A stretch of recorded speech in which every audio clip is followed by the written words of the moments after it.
এই আন্দোলনের সাথে যুক্ত হওয়ার আগে এই আন্দোলনের যে পূর্বের ঘটনা সেটা আসলে বলতে হবে। কারণ হচ্ছে আমি ক্যাম্পাসে আসি ২০১৬ সালে। এরপরে হচ্ছে ২০১৭ সালের একদম শুরুর দিকে আমি শেখ মুজিবুর রহমান হল, সেই হলে আমার অ্যাটাচমেন্ট হয় আরকি। সেই হলে ওঠার ১ মাসের মাথায় আমাকে মেরে একদম হল থেকে বের করে দেয়। আমার অপরাধ ছিল হচ্ছে সে সময় ফেসবুকে লাইক বা পোস্ট করা, যেটা কিছুটা সরকারের বিপক্ষে গিয়েছিল আরকি। তো তারপর থেকেই ক্যাম্পাসে আমি বিভিন্ন অ্যাক্টিভিজমের সাথে জড়িত, অ্যাক্টিভিজম করতাম। তো আমার বিশেষ করে ব্যক্তিগতভাবে আমার এই আন্দোলনের সাথে যুক্ত হওয়ার বা কিছুটা সরকার বিরোধী আন্দোলনের সাথে যুক্ত হওয়ার মূল ইভেন্ট হচ্ছে ২০১৮ সালের কোটা সংস্কার আন্দোলন। সেই আন্দোলনের সাথেও আমি ছিলাম এবং এই আন্দোলনের নেতৃত্বে যারা ছিলেন মানে জুনিয়র গ্রুপটা যারা, তাদের সাথে আমার বন্ধুত্বপূর্ণ সম্পর্ক ছিল যখন আমরা হচ্ছে সেকেন্ড ইয়ারে পড়ি। তো সেটা ছিল হচ্ছে ক্যাম্পাস ভিত্তিক অ্যাক্টিভিজমের সূত্রপাত। তারপর থেকেই আমরা রাজনৈতিক দলের সাথে যুক্ত হই। সর্বশেষ আমরা গণতান্ত্রিক ছাত্র শক্তি নামে একটি সংগঠন করি, যেটার আমি সিনিয়র যুগ্ম আহ্বায়ক হিসেবে ছিলাম, সেন্ট্রাল বডি। সেটা সেই জায়গা থেকে মূলত আমাদের আমি মনে করি গণ অভ্যুত্থানের একটা মানে সূচনা হয়েছিল। কারণ আমাদের ছাত্রশক্তি গঠনের বা ছাত্রশক্তি যদি মানে গঠনতন্ত্র এবং ছাত্রশক্তির প্রস্তাবনাগুলো আপনি পড়েন, সেইখানে কিন্তু একটা বীজ নিহিত ছিল। তো আমাদের যে ২৪-এর আন্দোলন, যেটা আসলে কোটা বিরোধী আন্দোলন হিসাবে শুরু হয়। তো শুরুর দিকে আমি এই আন্দোলনের সাথে শুরুর দিকের যে সমন্বয় কমিটি সেটা আমি ছিলাম না।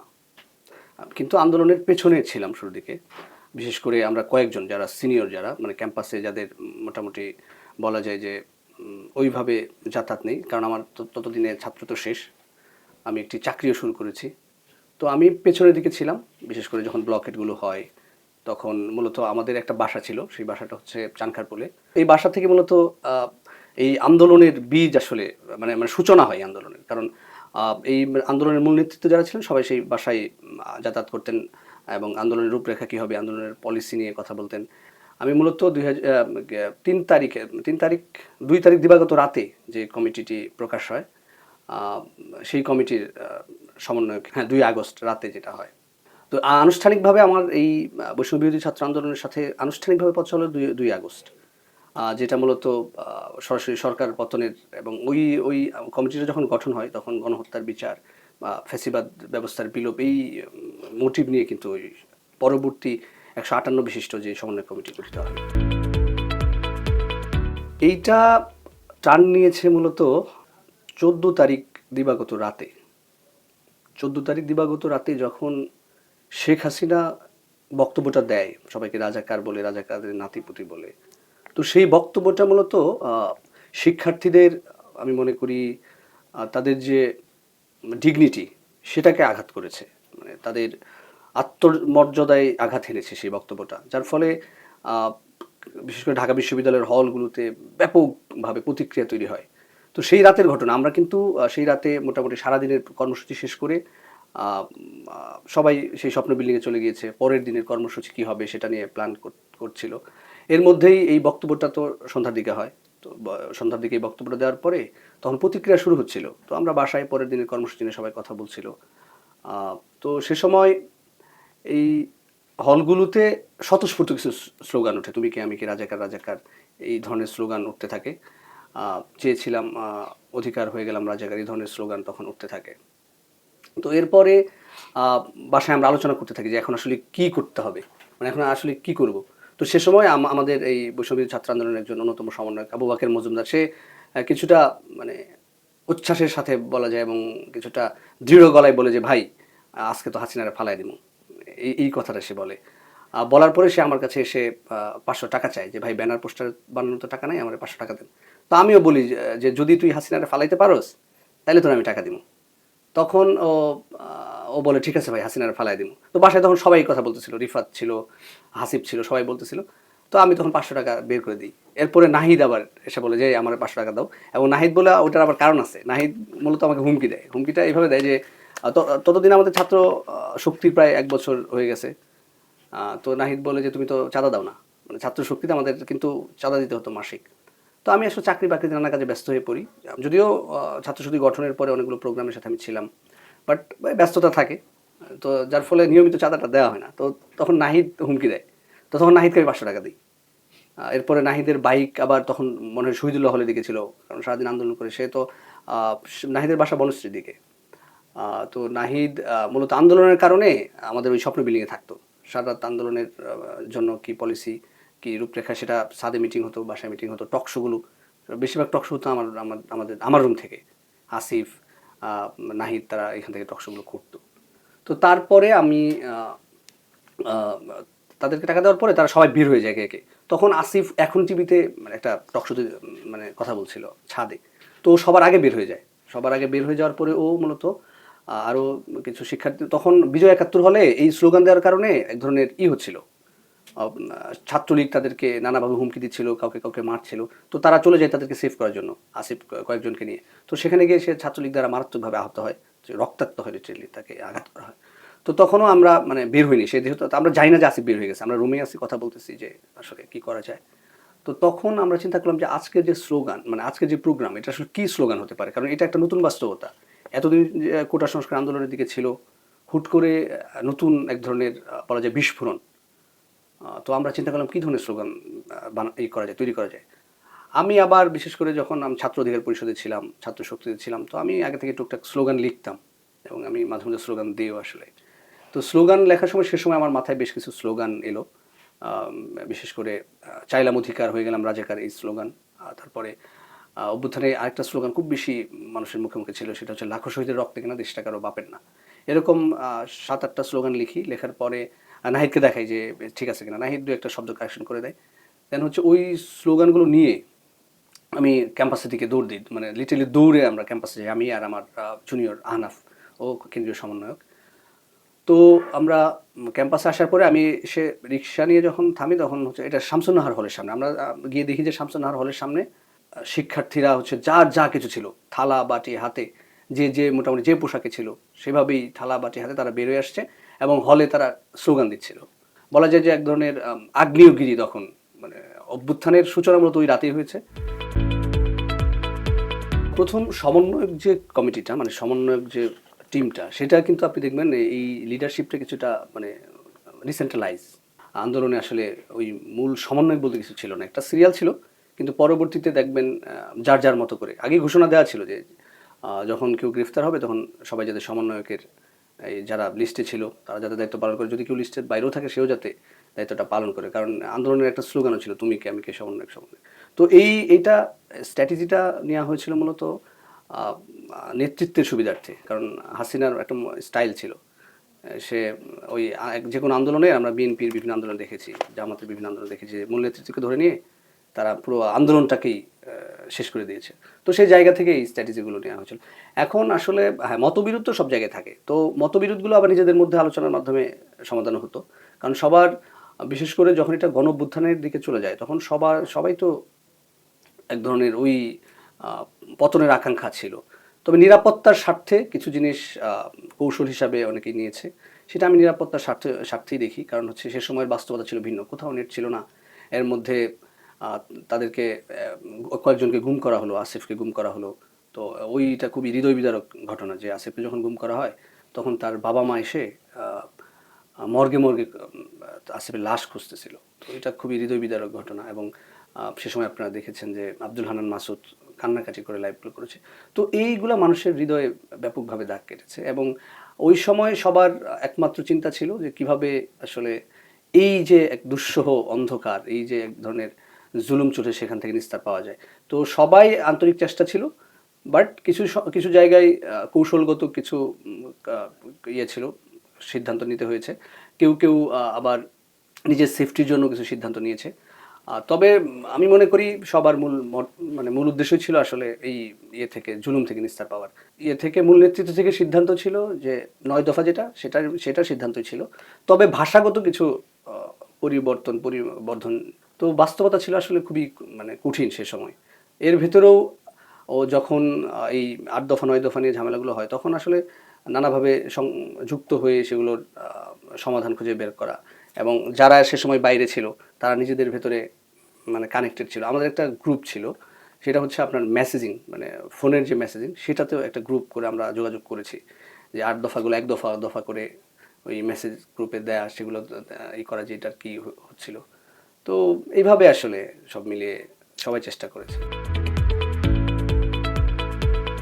প্রতিনিয়ত একটা আশা নিরাশার দোলাচলে সবাই ছিল। যখন প্রথম আপনার করে, মানে কারফিউ জারি করে এবং নেট সব কিছু বন্ধ করে দেয়, মানে এটা তো হচ্ছে 18 তারিখ থেকেই। তো তখন আসলে বিভিন্ন ঢাকার বিভিন্ন স্পটে আমরা যে খবর পাচ্ছিলাম, তখন আমরা আশাবাদী ছিলাম যে এটা থাকতে পারবে না এই সরকার। কারণ হচ্ছে তারা যেইভাবে মানুষের উপর নির্বিচারে গুলি করছিল, আবার ধরেন সাধারণ মানুষ, মানে 18 তারিখের ঘটনার পরে এটা তো আর মানে কি বলে শিক্ষার্থীদের আন্দোলন হিসাবে ছিল না। তখন সেটা গণ আন্দোলন হিসাবে গণ আন্দোলনে পরিণত হয়, যেটা আমরা গণ অভ্যুত্থান বলছি। তো ঢাকার বিভিন্ন স্পটে তখন সাধারণ মানুষ নেমে আসে, বিশেষ করে যাত্রাবাড়িতে, বাড্ডায়, উত্তরায়, মিরপুরে, মানে ঢাকার যতগুলো স্পট আছে এদিকে সাভারে। তো এই সময় আসলে সাধারণ মানুষ ওই যে ছাত্র হত্যার যে বিষয়টা, মানে সাধারণ মানুষ এটা খুব তাদেরকে করে, মানে এফেক্ট করে, তাদের ভিতরে যে মারাত্মক প্রতিক্রিয়া তৈরি হয়, যেভাবে নির্বিচারে সাধারণ শিক্ষার্থীদেরকে হত্যা করা হচ্ছে। আবার সেই হত্যার ফুটেজগুলো, যেগুলো খুব বেশি মানুষকে করে, যার ফলে সাধারণ মানুষ নেমে আসে। তখন আমরা মানে 18 তারিখের দিকে আমি ব্যক্তিগতভাবে তখন আমার ফেসবুক পোস্ট আমি সরাসরিভাবেই দিই, তারা নানানভাবে সংলাপের কথা বলছিল। তখন আসলে আমাদের এই সরকার পতন ছাড়া আর বিকল্প কোনো পথ ছিল না আসলে সে সময়। মানে এটাই একমাত্র পথ, মানে মুক্তির পথ ছিল সেই সময় আসলে। এই দিনটা আমার কাছে আসলে অভূতপূর্ব। এটা আমি ভাষায় কীভাবে প্রকাশ করব? মানে এই দিনটা আমার কাছে একটা জাদু বাস্তবতার মতো, মানে এমন একটা দিন গেছে। 5ই আগস্ট 4ই আগস্টে আমরা সারাদিনই শাহবাগে ছিলাম।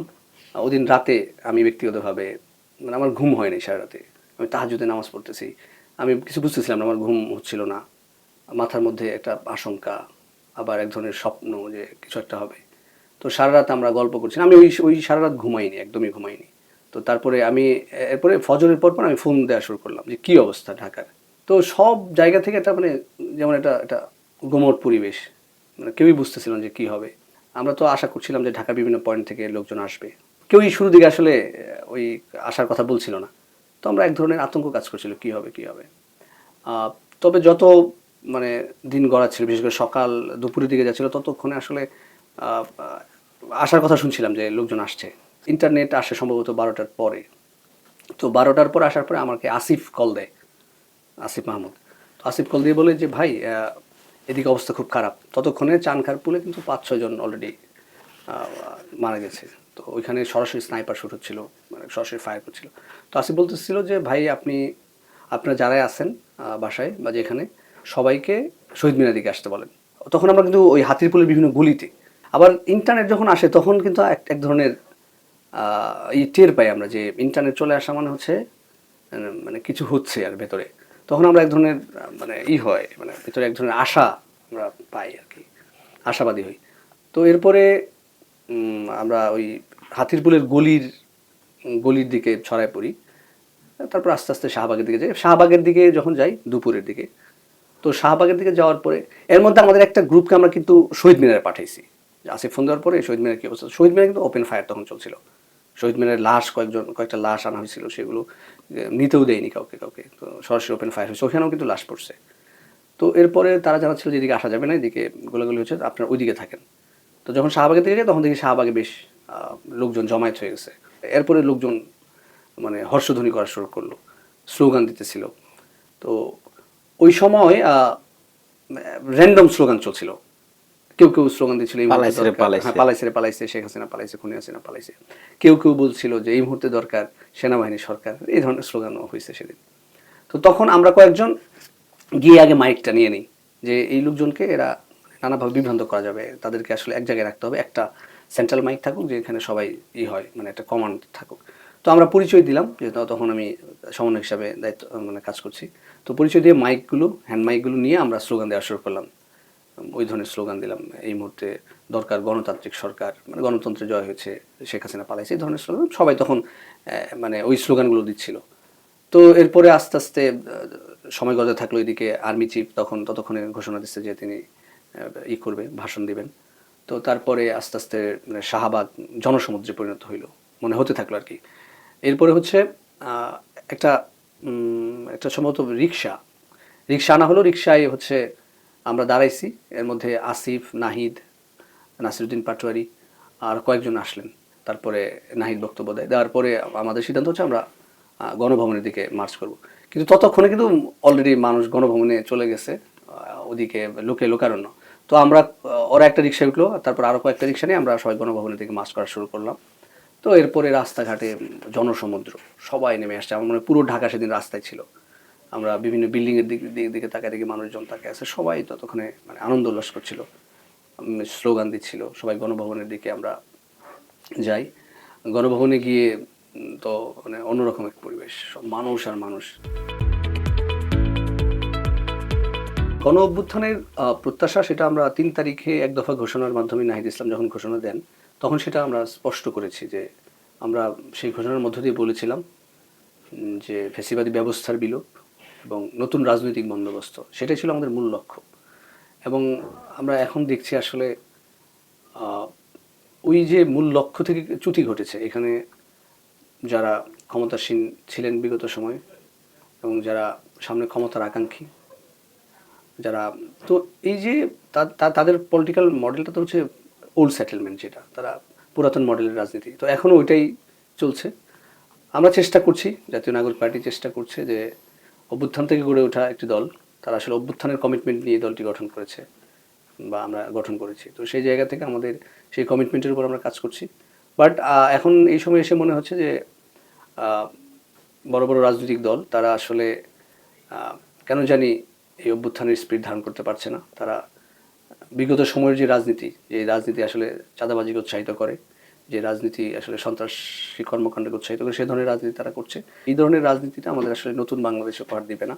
এই জন্য আমরা নতুন বাংলাদেশের স্বপ্ন নিয়ে আমরা কাজ করার চেষ্টা করছি। আমরা আশা করি যে বাংলাদেশের মানুষ গণ অভ্যুত্থানের যে স্বপ্ন দেখেছেন, তারা তাদের এই স্বপ্নকে বাস্তবায়ন করতে হলে আসলে এই নতুন রাজনীতিকেই ধারণ করতে হবে আসলে সকলকে।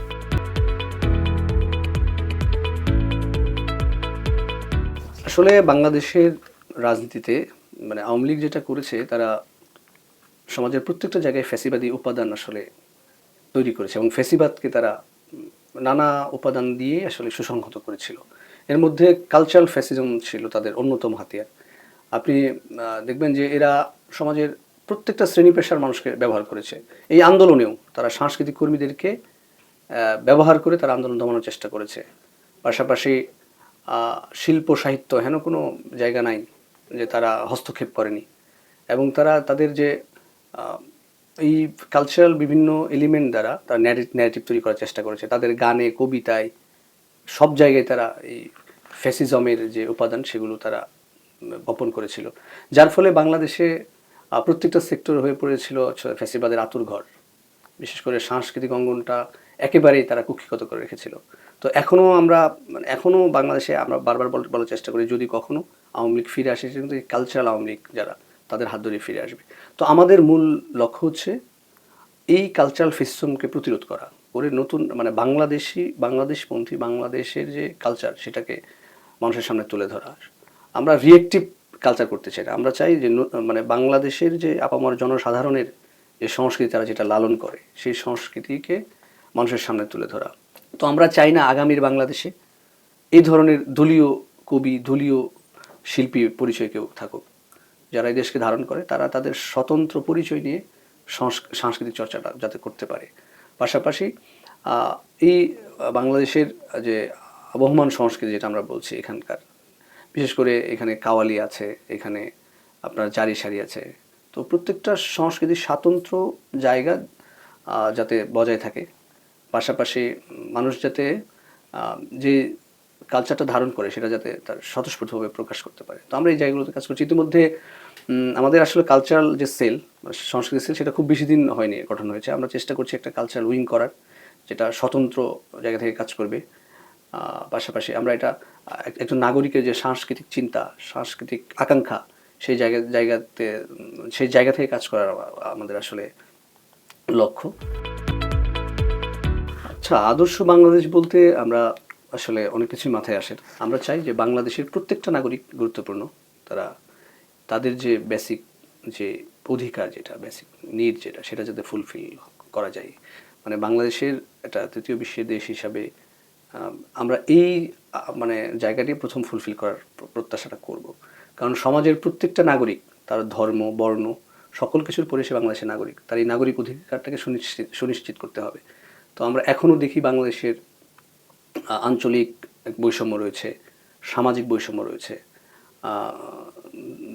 আপনার বিভিন্ন বংশ ধর্ম বর্ণের জায়গা থেকে বৈষম্য রয়েছে, পাহাড় সমতলের বৈষম্য রয়েছে। এই সকল বৈষম্য দূর দূর করে নাগরিকের যে অধিকার সেই অধিকারকে বাস্তবায়ন করার জন্য আমরা কাজ করবো। আমি এটাকেই, সেই অধিকার যদি বাস্তবায়িত হয় সেটাই আমার কাছে একটা আদর্শ বাংলাদেশ হিসাবে আমি আসলে দেখি আসলে সেই জায়গাটাকেই।